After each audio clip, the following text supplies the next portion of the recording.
नमस्कार, आदाब, राम राम। स्वागत है आपका हमारे YouTube channel I am Vishu के अदब पर। दोस्तों, जैसा कि आप आज 2 अक्टूबर को महात्मा गांधी और देश के पूर्व प्रधानमंत्री लाल बहादुर शास्त्री जी का जन्मदिन मना रहे हैं। उन्हें उनके किए हुए कार्यों को याद करके श्रद्धांजलि अर्पित कर रहे हैं। आप सभी लोग पहले से ही जानते हैं कि इन लोगों ने हमारे देश के लिए आखिर क्या नहीं किया। वो हर कार्य किया जिससे हम लोगों का देश, हम लोगों का सिर जो है गर्व से गौरवान्वित हो सके। हम लोग महसूस कर सकें कि हम लोग भारत देश में रहने वाले हैं और इसकी सरजमी पर जो है रह रहे हैं। इसी के लिए अपनी जान को, जाने देश के कितने सिपाही सीमा पर लड़कर जान को न्यौछावर कर देते हैं। ऐसे देश में जन्मे सत्य और अहिंसावादी मोहनदास करमचंद गांधी को देश आज याद कर रहा है। महात्मा गांधी का जन्म 2 अक्टूबर 1869 को गुजरात के पोरबंदर में हुआ था। इनके बचपन का नाम मोहनदास करमचंद गांधी था। सत्य और अहिंसा के रास्ते पर चलकर महात्मा गांधी ने हमारे देश को तमाम कठिनाइयों का सामना करते हुए, समस्याओं से जूझते हुए देश को आज़ादी दिलाई। हालांकि महात्मा गांधी देश के बंटवारे से बहुत ही दुखी थे, लेकिन उस समय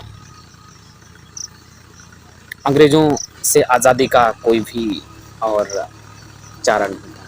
महात्मा गांधी ने देश को आज़ाद कराने के लिए बहुत सारे आंदोलन चलाए, चाहे वो नमक छोड़ो आंदोलन, सविनय अवज्ञा आंदोलन या फिर दांडी मार्च यात्रा रही।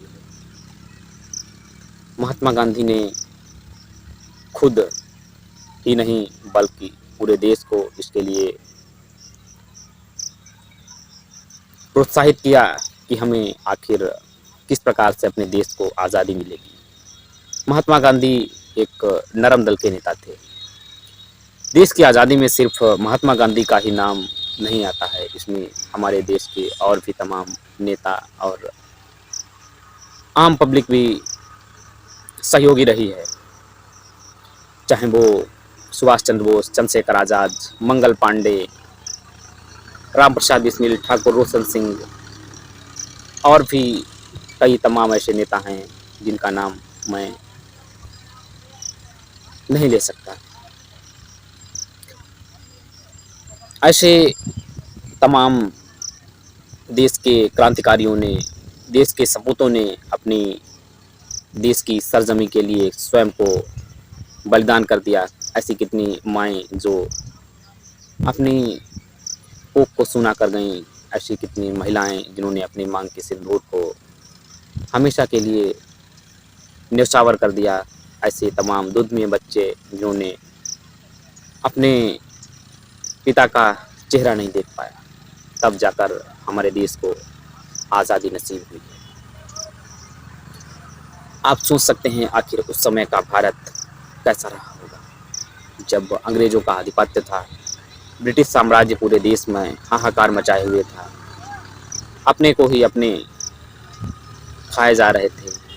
वो चाल सिर्फ ब्रिटिश साम्राज्य की रही। अंग्रेज़ हम लोगों को लड़ाकर पूरे देश को लूट रहे थे।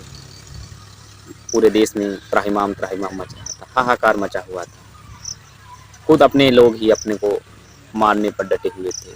ये सिर्फ ब्रिटिश साम्राज्य की सोच और घटिया कृत्य जो हम लोगों पर अपनाया जा रहा था, हम लोगों को दास बनाया जा रहा था। अंग्रेज़ हम लोगों के देश में ही रहकर अपनी कंपनियां चला रहे थे और हम लोगों को, जो हमारा भारत देश सोने की चिड़िया था, लगातार लूट रहे थे।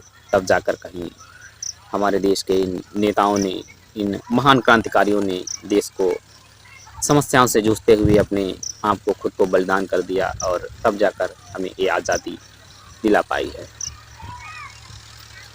तो इस आज़ादी को हम लोग कायम रखें और एक दूसरे से सर्वधर्म समभाव की भावना को रखते हुए हमेशा सत्य और अहिंसा के मार्ग पर महात्मा गांधी द्वारा बताए गए रास्ते पर ही चलें। हालांकि आज देश में जो है फूट चल रही है, राजनीतिक दल दोबारा से हिंदू और मुसलमान के नाम पर सिर्फ वोटों को बटोरना चाहते हैं। लेकिन हम लोगों को इसमें लालायित नहीं होना। हम लोगों को अपने देश के बारे में सोचना है, अपने पड़ोसियों के बारे में भी सोचना है। जो आपको दिखाई दे रहा है ये सिर्फ देखने के योग्य ही है, हम लोग इसे लेकर नहीं जाएंगे।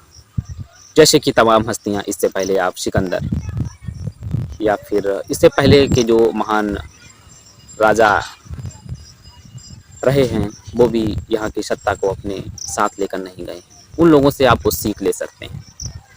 तो इस प्रकार से हमारे देश को आज़ादी मिली और हम लोग जो हैं महात्मा गांधी और तमाम ऐसे कई नेताओं को याद करके उन्हें जो है श्रद्धांजलि अर्पित कर रहे हैं। एक दिल्ली में की गई एक सभा के दौरान महात्मा गांधी को नाथूराम गोडसे द्वारा गोली मारकर हत्या कर दी गई।